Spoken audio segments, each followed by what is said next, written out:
அவனுக்கு எந்த வீடு கிடைச்சாலும் ஓகே தான். ஏன் தெரியுமா? ஏன் தெரியுமா?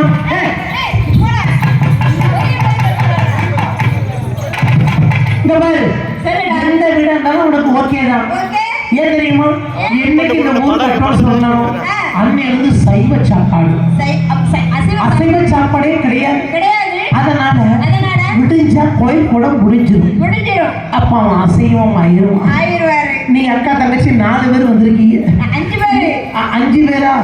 இன்னொருத்தி எங்க ரூம்ல போட்டுக்கிட்டு இருக்கா? 5 பேர்ல ஒரு ஆள் அவன் போட மாட்டானா கேட்க போறான். எங்க போடு பாப்போம், போடு பாப்போம். சின்ன வீடா